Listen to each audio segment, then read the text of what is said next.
병렬의 세계가 무너졌다. 문헌에서는 그것을 X염색체의 열성 유전에 의한 한성 유전 면역 결핍증으로 설명하고 있었다. 그리고 그 기원에 대해 한 가지 가능성을 제시했다. 1945년 6살이던 어머니 이국지가 히로시마에서 경험한 원폭에 의한 비폭, 그것이 이 질환의 발생과 연관되어 있을 가능성이었다. 그래, 내가 이유 없이 아픈 것이 아니었어. 어머니가 맞은 그 원자 폭탄, 그날 끝난 줄 알았던 그 폭발이 내 몸 안에서 계속되고 있었던 거야.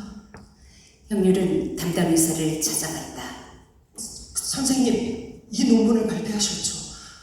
제 병이 어머니의 빈복과 관련이 있다는 뜻 아닙니까? 형률 씨, 그건 하나의 가능성일 뿐이에요. 한국에는 원폭 2세에 대한 통계도 전수조사도 없습니다. 지금으로서는 증명할 방법이 없어요. 증명할 방법이 없다고요?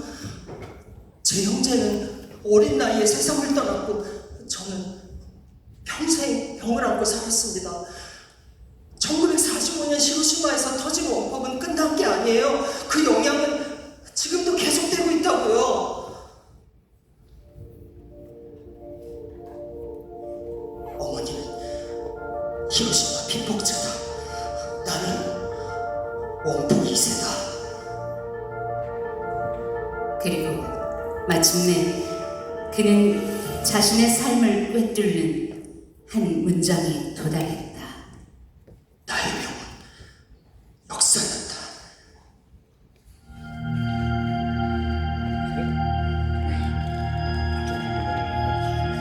삼만 커밍아웃, 나를 드러내다.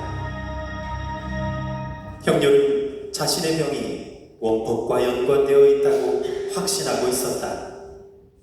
그러나 그것을 세상에 드러내는 것은 또 다른 문제였다.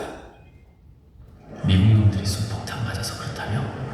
그거 없는 거 아니야? 자식들도 기형이라던데. 그리고 가족의 목소리, 사람들뿐만 아니라 형제들의 만류도 심했다. 형렬아, 공기 좋은 산에 들어가서 치료에 전념하자. 제가 지금 그럴 수가 없어요. 원인도 모른 채 죽어간 원폭 2세들이 있다고요. 내가 입을 닫으면 이 고통의 원인은 묻혀버립니다. 우리가 아픈 건 우리의 잘못이 아니라고요. 오랜 고민 끝에 그의 결심은 더욱 단단해졌다. 부끄러운 것은 우리가 아니다. 핵무기를 만든 자들, 전쟁을 일으킨 자들, 그리고 피해자를 외면한 국가다. 난 더 이상 숨지 않겠어. 누군가는 이 침묵을 깨야 해. 나는 원폭 2세다. 내 몸은 역사가 남긴 증언이야. 2002년 3월, 형렬은 마침내 기자들 앞에 섰다. 한국 역사상 최초로 자신이 원폭 2세 환우임을 세상에 드러내는 순간이었다. 원폭 2세는 전쟁이 끝난 뒤 태어났습니다. 그러나 일제강점과 원폭 투하의 결과는 우리 몸에서 끝나지 않고 매일 뼈를 깎는 고통 속에 살고 있습니다. 우리의 삶은 과거가 아닌 지금도 계속되고 있는 역사입니다. 왜 이렇게까지 병을 공개하십니까? 누구도 이 고통의 뿌리에 관심을 두지 않았습니다.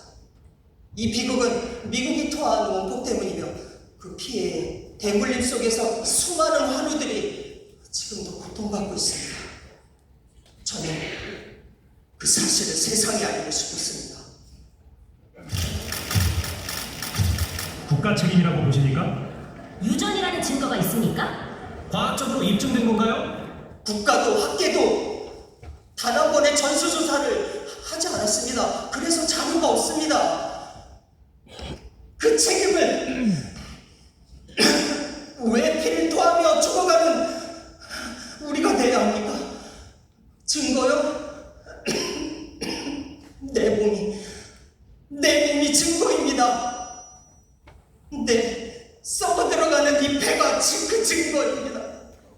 방사능의 유전으로 죽어간 내 환우들이 그 증거입니다.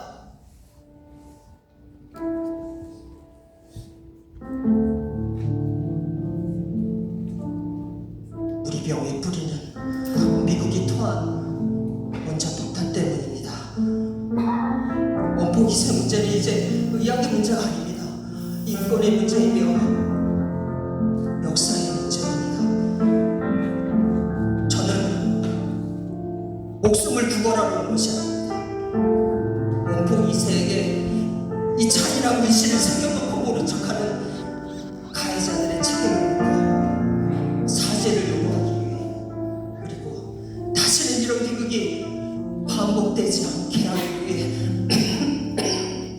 이 자리에 섰습니다.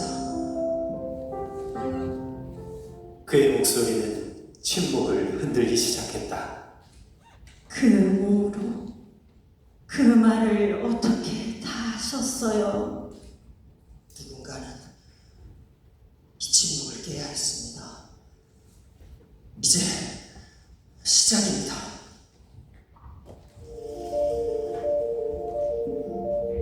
사막, 맞잡은 손, 침묵을 넘어 책임을 묻는 목소리, 투쟁의 씨앗을 뿌리다.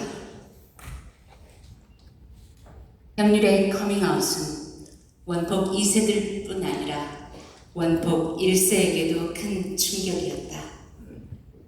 많은 피해자들은 피폭 사실을 숨긴 채 살아왔다. 자식에게 이어질지도 모른다는 두려움과 차별의 기억 때문이었다. 그러던 어느 날 한국의 히로시마라 불리는 합천에서 원폭 1세 심진태는 형률을 만났다. 그 말을 세상 앞에서 했다는 청년이 자넨가? 네, 무모하다고 생각하시겠지만 더는 묻을 수가 없었습니다. 무모한 것이 아니라 용감한 것이네. 일본은 우리를 일본인이라며 사지로 끌고 갔고, 미국은 우리를 다시 일본인이라며 원폭을 투하했지. 전쟁이 끝났지만 우리 정부도 그 누구도 책임을 지지 않았어. 피해자는 있는데 가해자가 없다. 이게 말이 되는가? 자네는 원폭 피해자들에게 큰 용기가 되었네. 예, 지부장님, 끝까지 가보겠습니다. 이 몸이 부서지는 한이 있더라도. 그날 이후 원폭 1세와 2세는 같은 질문 앞에 서게 되었다. 왜 이 고통은 이어졌는가?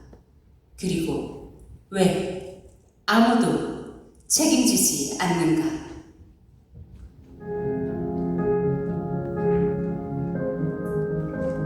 봉합, 투쟁의 씨앗, 삶은 계속되어야 한다. 나는 반의 인권에 목숨을 걸었다. 커밍아웃 이후 형률은 전국을 누비기 시작했다. 원폭 2세를 찾아다니고 피해자들의 이야기를 모으고 평화와 인권을 이야기했다. 그에게 원폭 문제는 더 이상 개인의 병이 아니었다. 핵무기가 남긴 고통, 그리고 다시는 반복되어서는 안 될 역사의 문제였다.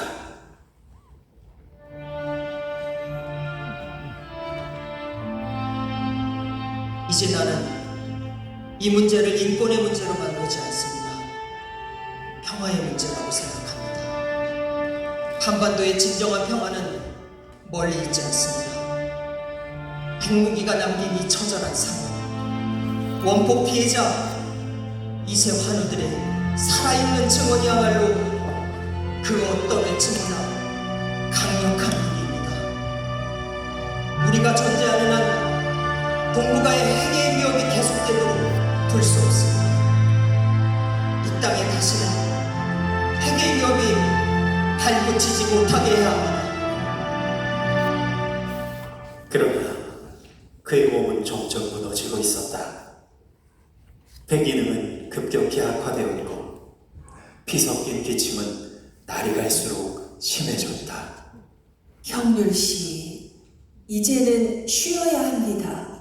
지금 몸 상태로는 더 버티기 어려워요. 하지만 형률은 멈추지 않았다. 2005년 3월 원포기세 환우들이 한자리에 모였다. 우리 원폭 2세도 원폭 피해자로 인정받을 수 있을까요? 원폭 1세와는 또 다른 원폭 2세의 고통은 부정될 수 없습니다. 죽음보다 더한 고통의 삶은 그 누구도 대신할 수도 없습니다.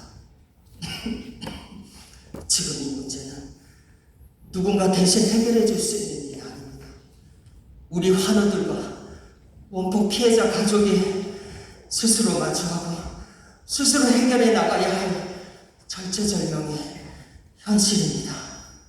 그날 형률은 환우들에게 꼭 남기고 싶은 말이 있었다.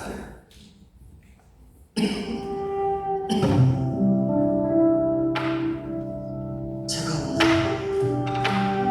이 자리에 선 이유는 단 하나입니다. 이 땅에 수많은 원폭 이생들의 고통에 세상이 관심을 가져주기를 바라는 것입니다. 올리븐 쓰러져도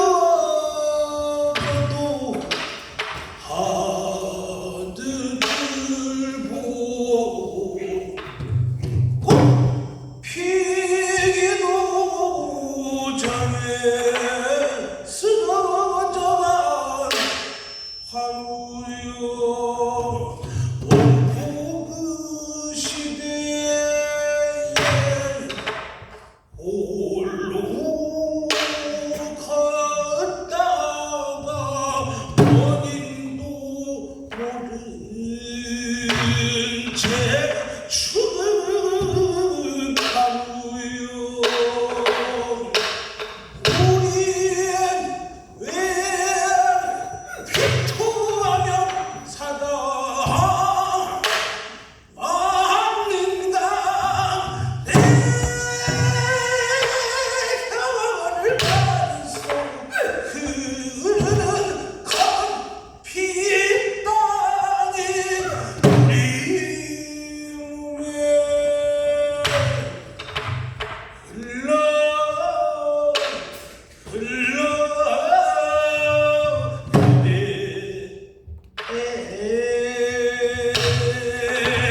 잘 가라.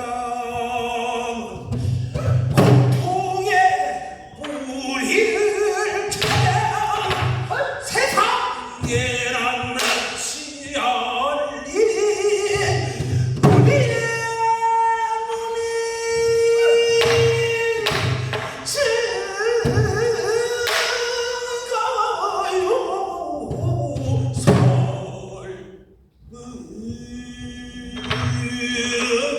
계속돼야 한다.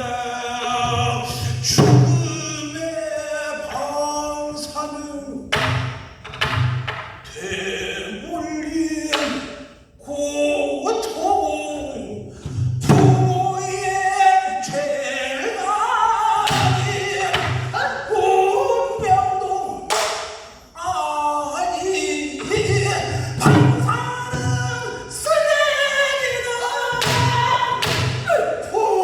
불길한 나의 몸 나의 몸을 해부에 증명하야 이 고통이 어디서 시작됐는지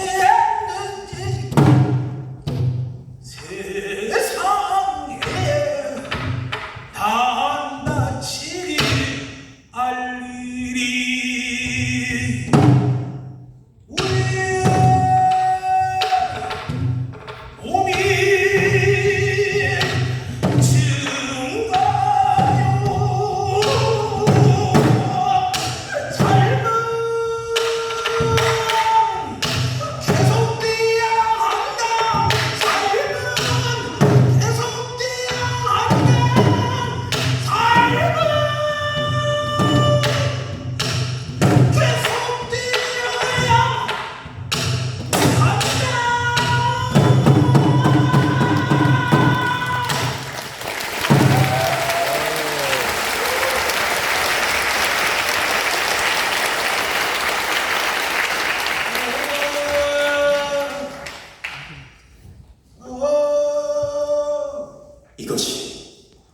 환우들에게 보내는 마지막 말이라는 것을 형률은 알지 못했다.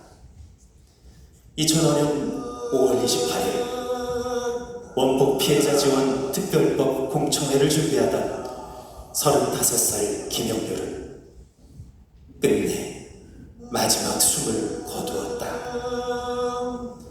나의 몸을 해부에 증명하리라고 외쳤던 형률의 삶은 한 인간이 인류의 평화와 행없는 세상을 향해 바칠 수 있는 가장 숭고한 맹세였다.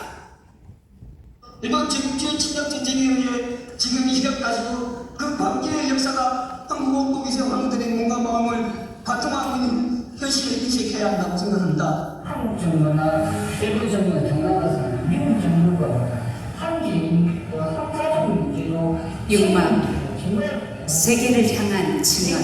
중요한 의미라고 생각합니다.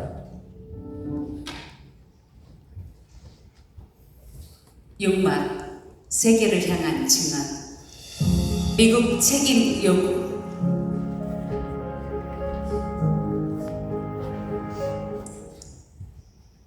김형률의 죽음은 끝이 아니었다.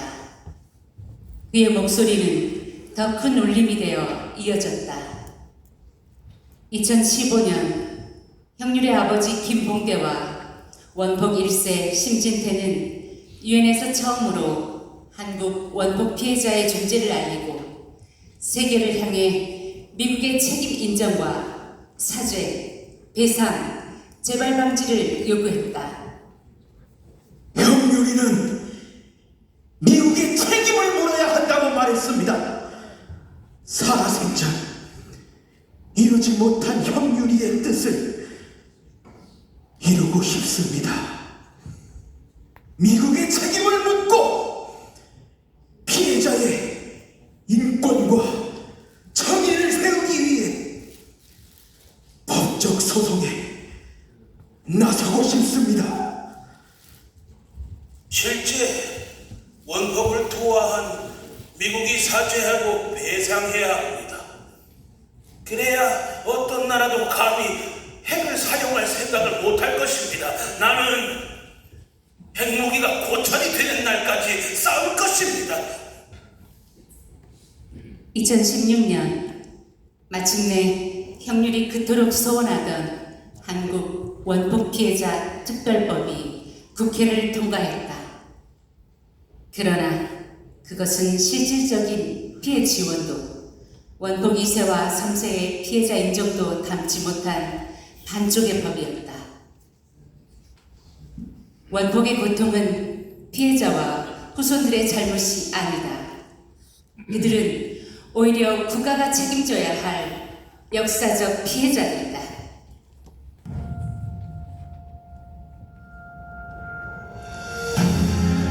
형률 씨는 떠났지만 그가 남긴 질문은 남았습니다. 원폭 후손들도 피해자로 인정받아야 합니다. 이제 그 길은 우리가 이어가야 합니다. 원폭 후손도 피해자로 인정하라! 인정하라! 인정하라! 내 나이 90입니다. 후손들까지 원폭의 고통을 겪는 것을 보면 더는 침묵할 수 없었습니다. 이제 내가 이 세를 위해 남길 말은 하나입니다. 미국은 책임을 인정하고 사죄 배상하라. 사죄하고 배상하라!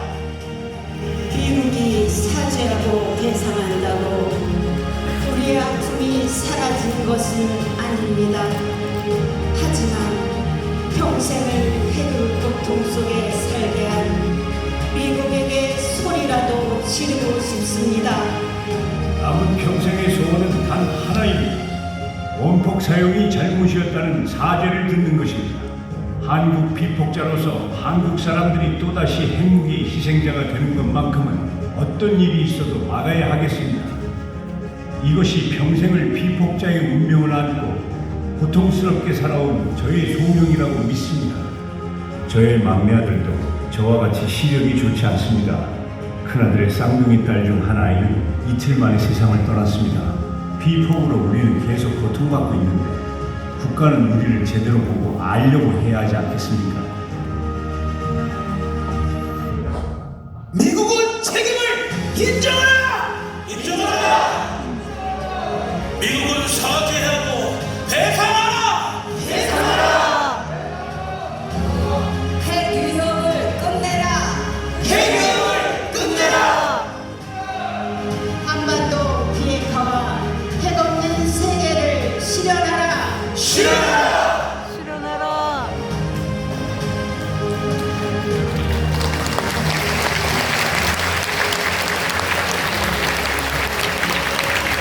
우리가 골을 외치면 우리가 만든다라고 외쳐주시기 바랍니다.